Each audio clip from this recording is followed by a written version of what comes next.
आगोलाव हाग्रामाया बुंदोंमोन चन्दन ब्रह्म आरो खाम्फा बरगयारिनो इउपिपिएलनि दैदेनगिरिफ्रा टिकेट होआ।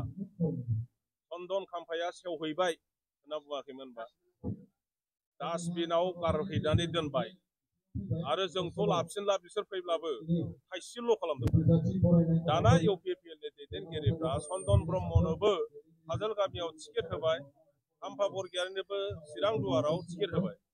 दानिया बेखौ आरो उल्था बुंबाय पानिशमेन्ट माबा सास्ति होदोंनो। बिनि जि गोनो गोथो बिनि उगुल थुगुल खोथायानो बेखौनो बुजायो जे बिनि साननाय हनायाव माबा मोनसे गोरोन्थि दंसै।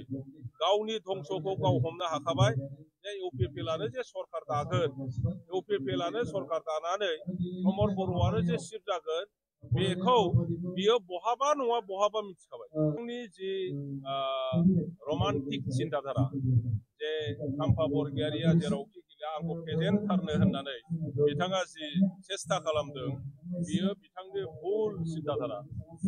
बेवहाय चिरां दुवाराव आरोबाव बिपिएफखौ मोजां मोनग्रा बिपिएफनि थाखाय थैसोब थांसोब मावग्रा रावबो गैला आरो हाग्रामा महिलारि बायदि 10 जन फैब्लाबो बिपिएफआ बे समस्यायाव देरहानो हाया। ओंखायनो बिथांनि जि रमान्टिक चिन्ताधारा होननानै बुंदों जे ओरै खालामनो बियो ओरैनो नस्थ' जागोन, फैलार जागोन। बिथाङा थफ्ला थफ्लि लानानै खारलांफिनगोन। बेवहाय इउपिपिएल दलानो देरहाखायो। केन्डिडेटआ आंब्लाबो आं दा देरहाखागोन, सोरखौबा हरोमोनब्लाबो बेबो देरहाखायोमोन। इउपिपिएलआ नोंथांखौ साजा होदों जायखौ बिपिएफ दोलोआ साजा होनांगौमोन। आगोलाव हाग्रामाया बुंदोंमोन चन्दन ब्रह्म आरो खाम्फा बरगयारिनो इउपिपिएलनि दैदेनगिरिफ्रा टिकेट होआ। चन्दन खाम्फाया सेवहैबाय होनना बुङाखैमोनबा डास्टबिनाव गारहैनानै दोनबाय आरो जोंथ' लाबसिनला बिसोर फैब्लाबो थाइसेल' खालामदोंमोन। दाना इउपिपिएलनि दैदेनगिरिफ्रा चन्दन ब्रह्मनोबो काजोलगामियाव टिकेट होबाय, खाम्फा बरगयारिनोबो चिरां दुवाराव टिकेट होबाय। दानिया बेखौ आरो उल्था बुंबाय पानिशमेन्ट माबा सास्ति होदोंनो। बिनि जि गोनो गोथो बिनि उगुल थुगुल खोथायानो बेखौनो बुजायो जे बिनि साननाय हनायाव माबा मोनसे गोरोन्थि दंसै। गावनि धंस'खौ गाव हमनो हाखाबाय जे इउपिपिएलआनो जे सरकार दागोन, इउपिपिएलआनो सरकार दानानै प्रमद बर'आनो जे चिफ जागोन बेखौ बियो बहाबा नङा बहाबा मिथिखाबाय। हाग्रामा महिलारिया समस्ति देबोरगावनिफ्राय सरलपारासिम आंथ' बेखौ पाब्लिकलि बुंबाय, हेलिकप्टार लानायखौथ' रावबो जेबो बुङाखै, आंबो बुङाखै। हेलिकप्टारखौ लाखानांगोन दैदेनगिरिफ्रा। जोंनाबो प्रमद बर'आ हेलिकप्टार लानानै थाब मिटिं खालायोब्ला जों बिराद मोजांसो मोनगोन आरो गुबुन दोलोनि बिजेपिनि कंग्रेसनिफ्राबो लाखागोन। दा खिन्थु आंनि नुनायाव आंनि अबजारभेसनाव आं बेखौसो नुदों आरो बुंदों आङो जे सरलपाराया जाहैबाय गावनि न' देबोरगामिनि न'निफ्राय कय किल'मिटार, क'क्राझार टाउननिफ्राय दैलि बेवहाय बे पिकनिक स्पटआव थाङो फैयो।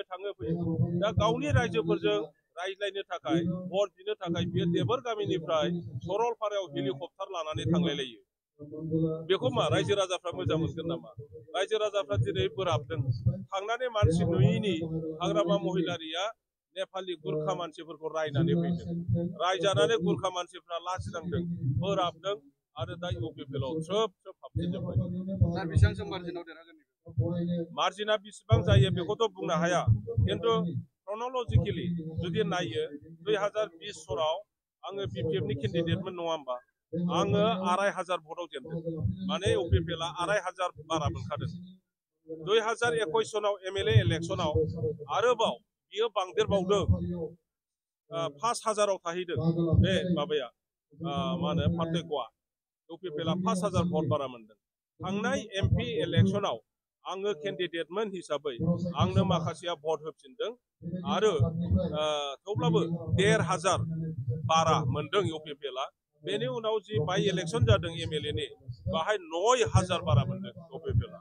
गतिके दा 9000 बारा मोनखांनायनि उनावनो दा काउन्सिल इलेक्सन, गतिके 9000नि गेजेराव 6000आ खमायबाय जेनेबा 3000 खमायबाय। 3000 खमायबायब्ला बेसेबां थायो? 6000 बारा थाबावो। गतिके इउपिपिएलखौ बेयाव बे समस्तियाव फेजेननो हानाय जेबो सक्ति गैया खुनु दल गैया Thank you, sir.